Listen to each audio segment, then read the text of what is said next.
प्रिय मित्रों, क्या आपने कभी सोचा है कि एक भगवान को लोग सेठ क्यों कहते हैं? क्यों करोड़ों भक्त उन्हें व्यापार का साथी मानते हैं?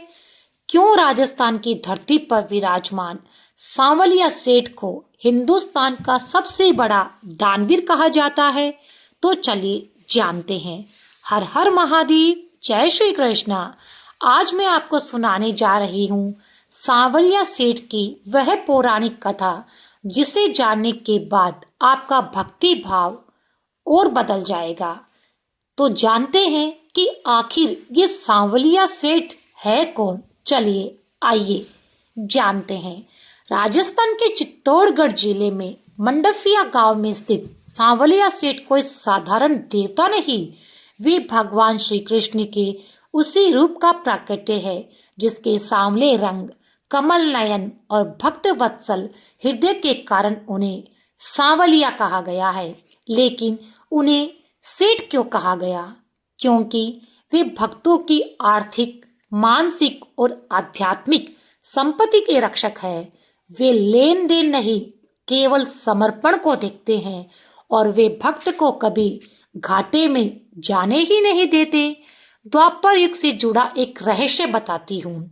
द्वापर युग में जब महाभारत का युद्ध समाप्त हुआ और भगवान श्री कृष्ण अपनी लीला समेटने लगे, तब उनके परम भक्त भील समुदाय के लोग और कृष्ण भक्त योद्धा उनके विग्रह की रक्षा करना चाहते थे कि पौराणिक मान्यता के अनुसार आक्रमण से बचाने के लिए और भविष्य में वे भक्तों के लिए कृष्ण की 3 स्वरूप प्रतिमाएं भूमि में सुरक्षित छिपा दी गई थी।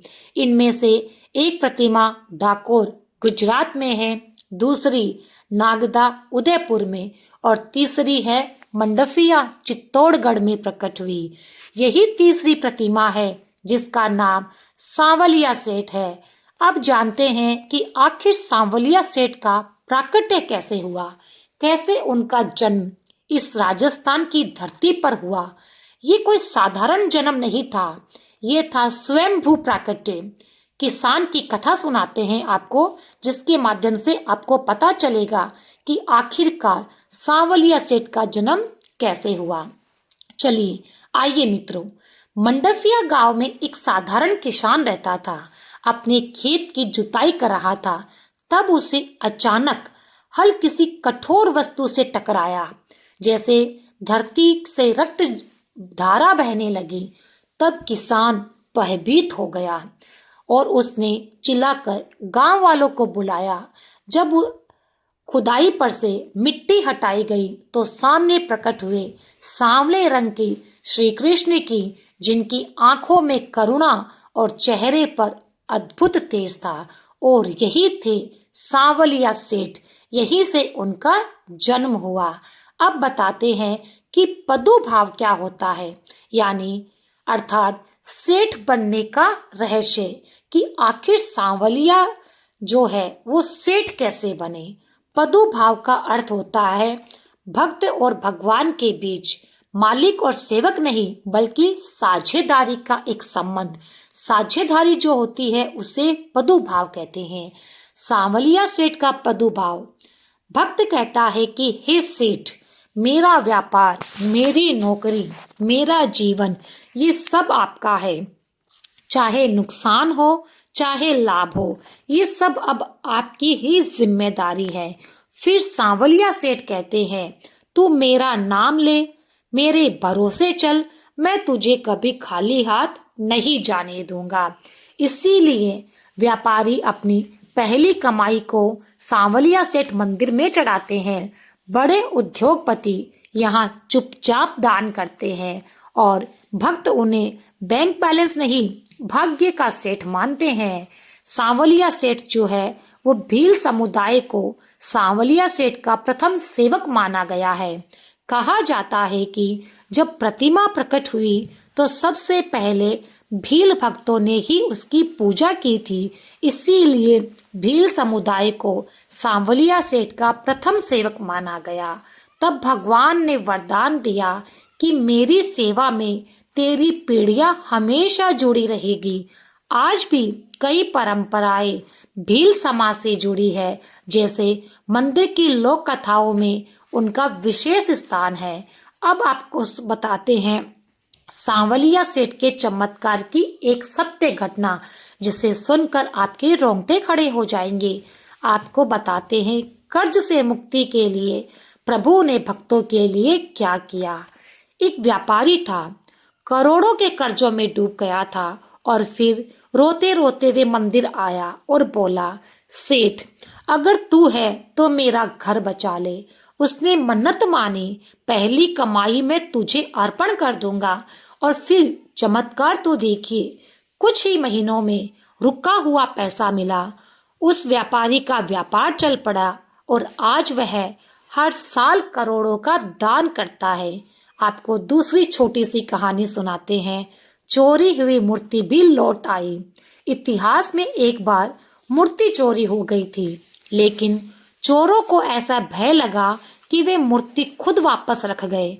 लोग कहते हैं क्योंकि उसकी रक्षा खुद सांवलिया सेठ ने करी थी। अब आपको ले चलते हैं सांवलिया सेठ और उसके धन के गुप्त रहस्य की ओर। ये मंदिर भारत के सबसे अमीर मंदिरों में गिना जाता है, लेकिन यहाँ धन का कोई प्रदर्शन नहीं होता है। यहाँ पर जो दान होता है वो गुप्त भाव का होता है।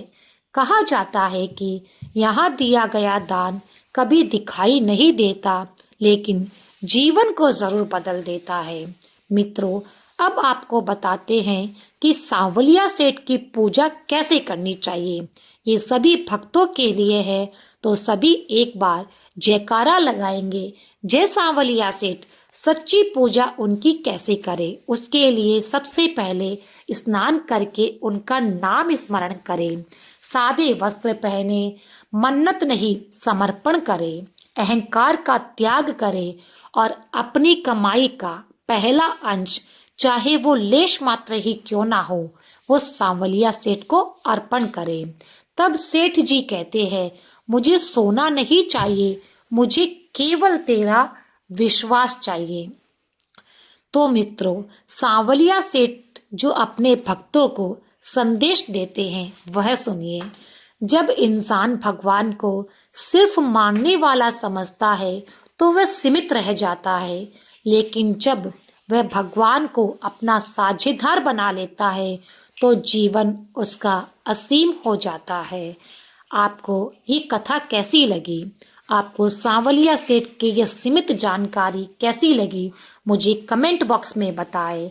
अब आपको मैं ले चलती हूँ अपनी इस कथा के अंतिम पड़ाव में। आइए, यदि आज आपके जीवन में आर्थिक चिंता है, मानसिक तनाव है या भविष्य का डर है, तो एक बार सच्चे मन से सांवलिया सेठ को अपना मानकर तो देखिए। वे कभी अपने भक्तों को घाटे में नहीं रखते हैं। अगर आप ये मानते हैं कि सांवलिया सेठ मेरे भी सेठ है, तो कमेंट में ज़रूर लिखिएगा, जय सांवलिया सेठ।